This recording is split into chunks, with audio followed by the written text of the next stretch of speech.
Siapa pemain yang langsung terlintas di pikiran kalian ketika mendengar kata UCL? Cristiano Ronaldo. Cristiano Ronaldo. Cristiano Ronaldo. Cristiano Ronaldo. Ronaldo. Ya, pasti mayoritas dari kita langsung kepikiran Cristiano Ronaldo. Pencetak gol terbanyak, pemberi assist terbanyak, penampilan terbanyak, dan masih banyak lagi rekor yang dia pegang. Makanya dia dijuluki sebagai Mr. UCL. Tapi kisah hidup Ronaldo hingga titik ini tidak semudah seperti yang kita bayangkan. Dan di video ini kita akan bahas kisah perjalanan awal Cristiano Ronaldo.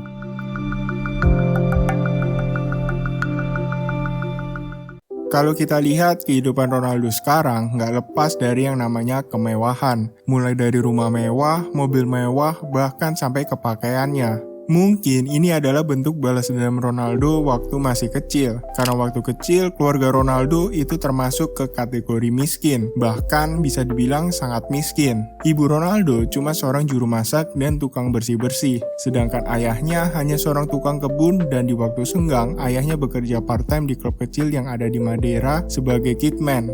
Karena sangat miskin, Ronaldo itu sampai harus milih antara sekolah atau main bola. Bayangin aja seberapa miskin Ronaldo waktu itu. Karena sepak bola itu adalah cita-cita Ronaldo, Ronaldo rela mempertaruhkan masa depannya buat nggak sekolah dan fokus ke bola. Singkat cerita, Ronaldo masuk ke klub pertamanya, Andorrinya, tempat di mana ayahnya bekerja tadi.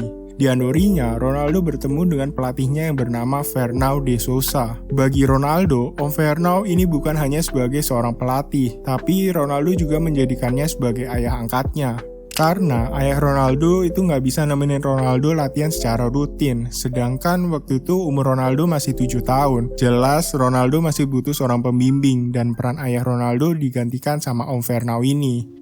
Progres Ronaldo di Andorrinya membuat klub-klub besar di Madeira itu tertarik. Salah satunya Marítimo, klub terbesar yang ada di Madeira. Tapi bukan Marítimo yang menarik perhatian Ronaldo, melainkan Nacional. Bukan karena Nacional lebih bagus atau gimana, tapi Nacional ini ngasih tawaran yang lebih menarik ke Ronaldo. Nacional janji bakal ngasih Ronaldo 2 set baju bola sama 20 bola kalau Ronaldo mau masuk ke timnya. Ya namanya anak kecil, dan waktu itu tawaran dari Nacional terlihat sangat mewah bagi Ronaldo. Jadinya Ronaldo mutusin buat gabung ke Nacional. Waktu di Nacional, ternyata selama ini Ronaldo itu kekurangan gizi, dan manajemen Nacional takut kalau ini bakal mempengaruhi perkembangan Ronaldo. Ibunya Ronaldo disuruh buat menuin gizi Ronaldo dengan ngeganti menu makanannya jadi daging sama ikan. Untung aja masalah ini bisa segera ketahuan dan cepat diatasi. Oke lanjut, singkat cerita perkembangan Ronaldo itu jadi super duper cepat, jauh lebih cepat dibanding teman-teman seumurannya. Gimana enggak, dalam sehari Ronaldo itu bisa latihan 10-12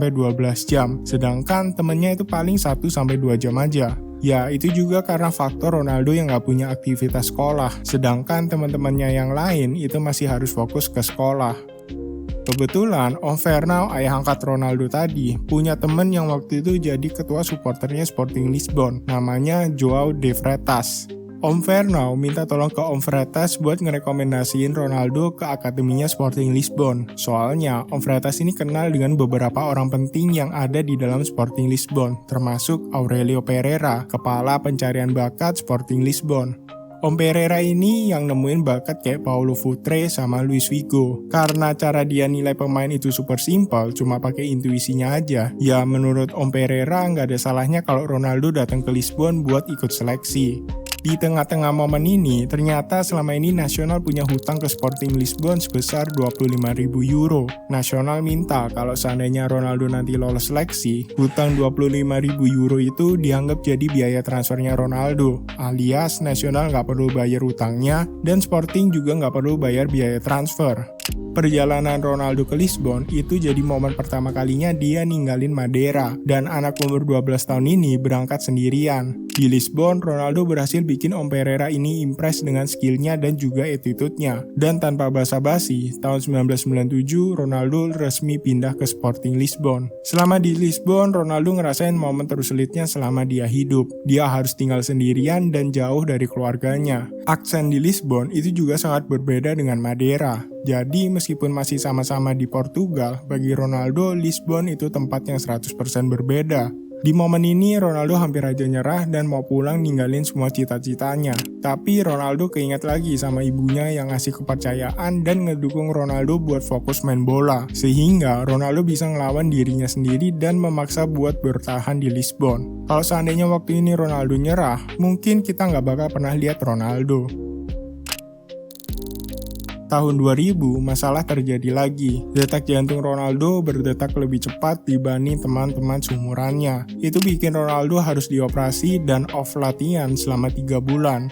Ketika balik latihan, pelatih Akademi Sporting Lisbon waktu itu minta Ronaldo buat ngubah gaya permainannya. Karena waktu itu Ronaldo lebih sering show off skillnya daripada kerjasama. Pelatihnya ngasih tahu kalau itu nggak ada gunanya sama sekali. Ronaldo harus ganti gaya permainannya kalau mau jadi pemain profesional. Dia harus bisa kerjasama sama timnya. Meskipun agak keras, tapi Ronaldo dengerin semua masukan itu. Dan akibatnya perkembangan Ronaldo naik begitu cepat. Sampai di tahun 2001, Sporting Lisbon ngasih kontrak profesional pertamanya. Setelah naik level dari akademi ke skuad utama, ternyata Ronaldo itu masih jauh dari kata siap buat debut sebagai pemain profesional. Waktu itu manajer Sporting, Laszlo Bologna, ngasih beberapa catatan negatif buat Ronaldo. Mulai dari segi teknis, nggak bisa manfaatin ruang, teknik dasar masih kurang, defense jelek, terus dari fisik juga masih sangat lemah. Ronaldo juga dianggap nggak bisa nerapin taktiknya, mau itu dalam tim atau secara individu. Secara mental, Ronaldo juga sangat kurang. Dia masih terlalu egois dan kurang konsentrasi. Meskipun dianggap sangat berbakat waktu di akademi, ternyata perjalanan Ronaldo masih sangat jauh. Ronaldo tetap ikut latihan bareng skuad utama, tapi selama 1 musim, Ronaldo nggak pernah main sama sekali. Soalnya, Laszlo Bologna masih sering ngelihat Ronaldo buat show off skill-skill nggak pentingnya selama latihan. Dan Bologna ngancam kalau Ronaldo nggak ngehilangin kebiasaannya itu, dia nggak akan pernah dapat kesempatan main. Di musim kedua, Laszlo Bologna dapat kabar kalau striker utama Sporting, Mario Jardel, bakal ninggalin klub. Dan dirteknya Sporting, Carlos Freitas, ngomong kalau Sporting juga nggak punya budget buat datengin striker baru. Jadinya dia ngasih saran ke Bologna buat mainin Ronaldo. Lagian selama ini Ronaldo juga udah berubah dan jauh lebih berkembang. Bologna akhirnya setuju, tapi Bologna ngeletakin Ronaldo ini buat jadi winger. Padahal selama latihan dan waktu masih di akademi, Ronaldo itu fokusnya main sebagai striker. Setelah 1 musim menunggu, akhirnya Ronaldo menjalani debut profesional pertamanya waktu lawan Inter Milan di kualifikasi UCL. Beberapa kali dia cuma menjadi penghangat bangku cadangan, tapi semua itu sangat wajar mengingat umurnya masih 17 tahun. Penampilan yang diberikan Ronaldo di usia 17 tahun sudah sangat cukup untuk menarik perhatian beberapa klub besar di Eropa. Jorge Mendes, agen dari Ronaldo, terus aktif mencarikan Ronaldo klub yang lebih baik dari Sporting Lisbon. Jorge Mendes bilang ke Sporting Lisbon, kalau Ronaldo nggak dapat kepastian menjadi starter di musim depan, peluang Ronaldo untuk pergi sangatlah besar. Klub-klub besar dari 3 liga paling top sudah menunjukkan ketertarikannya kepada Ronaldo. Manajer Liverpool pada saat itu, Gerard Hoyler, memberikan offer sebesar 8 juta euro. Luis Suarez yang pada saat itu menjadi penasehat Inter Milan ngomong ke Moratti kalau dia harus beli Ronaldo. Di masa depan dia bakal jadi pemain terbaik. Tapi Moratti nggak yakin kalau Ronaldo bakal bisa menuhin ekspektasi itu. Juve juga mau Ronaldo, tapi Juve maunya trade Marcelo Salas sama Ronaldo. Sedangkan Salas nggak mau main di Sporting Lisbon. Dari Spanyol, Madrid sama Barca juga tertarik buat datangin Ronaldo waktu itu, di mana Madrid juga udah ngasih offer 8 juta euro ke Sporting Lisbon. Tapi dari semua itu, Arsenal lah yang udah paling deket buat datengin Ronaldo. Sampai Jorge Mendes pun mikir, deal itu bakal 100% terwujud. Ibunya Ronaldo udah terbang ke London buat ketemu Arsene Wenger. Dan semua udah cocok, Ronaldo juga suka sama Arsenal, bahkan Wenger udah nyiapin khusus nomor 9 buat dipakai Ronaldo. Tapi satu masalah yang ngehambat, yaitu harga. Waktu itu David Dein pergi ke Lisbon buat ngomongin soal harga. Sayangnya harga yang dikasih Arsenal masih terlalu rendah bagi Sporting Lisbon. Soalnya waktu itu Arsenal lagi kena financial restriction, yang dimana pada saat itu Arsenal lagi ngebangun stadionnya. Kita udah tahu ujungnya Ronaldo itu pindah ke MU. Tapi banyak di sana yang berpikir kalau MU, terutama SAF, tertarik buat ngerekrut Ronaldo waktu friendly match Sporting Lisbon bertemu dengan MU. Tapi semua itu salah. Manchester United sudah sejak jauh-jauh hari nge-planning buat datengin Ronaldo.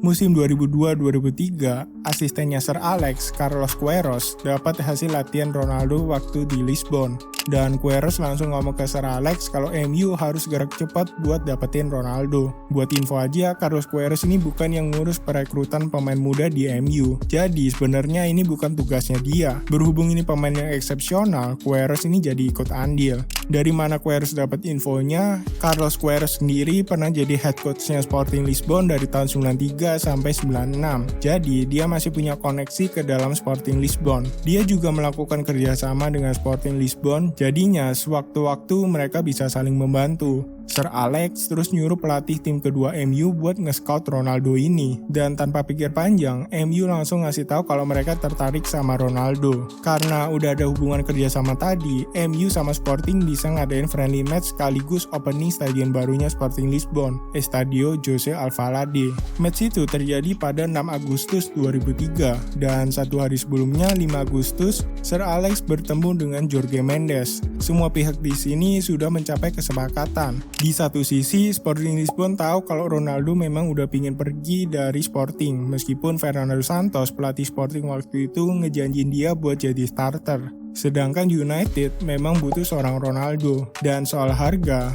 MU bisa bayar lebih tinggi dari klub manapun. Jadinya secara tidak langsung deal Ronaldo ke MU itu terjadi tepat satu hari sebelum pertandingan Manchester United melawan Sporting Lisbon. Dan di match itu, Ronaldo cuma ngasih tahu ke SAF sama MU, ini loh pemain yang baru kalian beli. Setelah pertandingan itu, baru SAF menyelesaikan deal Ronaldo secara resmi, di mana MU harus bayar sekitar 19 juta euro, dan kontrak Ronaldo berlangsung selama 5 tahun dengan kenaikan gaji dari 24.000 euro jadi 2 juta euro per musimnya. Ronaldo juga dijanjiin sama SAF kalau setidaknya dia bakal mainin setengah dari seluruh match yang akan dijalani sama MU. Ronaldo juga nggak nyangka, karena meskipun Ronaldo tahu MU itu tertarik sama dia, tapi Ronaldo waktu itu mikir kalau SAF bakal ngeloan dia dulu ke Sporting Lisbon selama 1 musim. Padahal MU itu harus bayar uang lebih supaya proses transfernya itu bisa mulus. Ronaldo bisa langsung main di MU tanpa harus dipinjemin ke Sporting Lisbon dulu. Waktu sampai di MU, Ronaldo minta nomor punggung 28, tapi MU malah ngasih nomor punggung 7 ke anak yang masih berusia 18 tahun ini. Yang dimana nomor 7 di MU itu hitungannya sakral. Gak sembarang pemain bisa make nomor punggung 7 ini, karena yang make itu legend-legend semua kayak George Best, Eric Cantona, sama David Beckham. Ini bakal jadi beban yang sangat berat bagi Ronaldo. Ronaldo harus bisa ngebuktiin kalau dia bisa nerusin nomor 7 ini. Ronaldo menjalani debut pertamanya saat dia masuk menjadi pemain pengganti waktu MU berhadapan dengan Bolton di laga pembukaan Premier League. Tapi musim pertama Ronaldo tidak berjalan begitu mulus. Rekan satu tim Ronaldo nggak yakin kalau Ronaldo ini pemain yang cocok buat Manchester United. Soalnya lagi dan lagi penyakit Ronaldo itu kambuh. Ya, dia masih suka gocek-gocek, dribble-dribble sendiri, shooting nggak jelas, dan show off skillnya. Yang bikin Ronaldo ini nggak bisa nerapin filosofi yang mau dimainin sama MU. Tapi di sini peran Sir Alex sangat luar biasa buat ngubah tingkah Ronaldo. Sir Alex memperlakukan Ronaldo lebih spesial daripada rekannya yang lain, persis seperti apa yang dia lakukan ke Cantona dulu.